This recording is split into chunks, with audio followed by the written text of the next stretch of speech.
Hey all, இயற்கையான கொசு விரட்டி தான் இது. மாட்டுச் சாணத்தில் நொச்சி, வேப்பிலை, துளசி, லெமன் கிராஸ், பேய் மிரட்டி மற்றும் இலுப்ப எண்ணெய் சேர்ந்து கலந்த ப்ராடக்ட் தான் இது. என் பையனுக்கு சின்ன வயசில் எப்போ பார்த்தாலும் கோல்டு இருந்துகிட்டே இருக்கும். அதுக்கு காரணமே கெமிக்கல் லிக்விடேட்டர்ன்னு தான் எங்களுக்கு தெரிய வந்தது. அப்போ இயற்கையில் என்ன பண்ணலாம்னு யோசிக்கும்போது எங்களோட மாட்டுச்சாணம் இருந்ததால் அந்த மாட்டுச்சாணத்துலேயே இந்த பொருட்கள்லாம் சேர்ந்து வரட்டியாக தட்டி வச்சோம். இதை ஏற்றும் போது இதில் வர புகைக்கு கொசுவெல்லாம் வீட்டை விட்டு வெளியே ஓடிடும். இதில் ஒரே ஒரு சவால் என்னென்னா, அவ்வளோ சீக்கிரமாக இது வரட்டி இல்லைங்களா, அவ்வளோ சீக்கிரமாக எரியாது.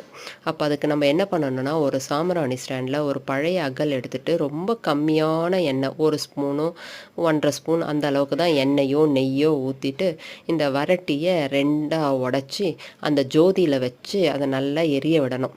அந்த விளக்கு எரிஞ்சிட்டே தான் இருக்கணும். ஏன்னா இது வரட்டி, இதில் சீக்கிரமாக தீப்பற்றுறதுக்கெல்லாம் நாங்கள் எந்த ஒரு பொருளுமே சேர்க்கலை. கற்பூரம் கூட நாங்கள் சேர்க்கலை.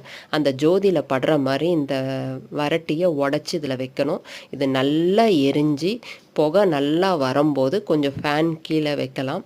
ஒவ்வொரு ரூமாக எடுத்துகிட்டு போய் வைக்கணும். ஜன்னலையும் இதெல்லாம் நீங்கள் திறந்து வச்சிங்கன்னா கண்டிப்பாக கொசு எல்லாம் வீட்டை விட்டு வெளியே போயிடும். கண்டிப்பாக இதனால் பாதிப்பு இருக்காது. மாட்டுச் சாணத்தை வீட்டில் யூஸ் பண்ணுறதால காற்று தூய்மையாகும், நிறைய ஆக்சிஜன் கிடைக்கும். வீட்டில் ஓமம் வார்த்த வாசனை மாதிரி தெரியும். இது ஒரு இயற்கையான பொருள். வேணுன்றவங்க வாங்கி பயன்பெறலாம். நன்றி.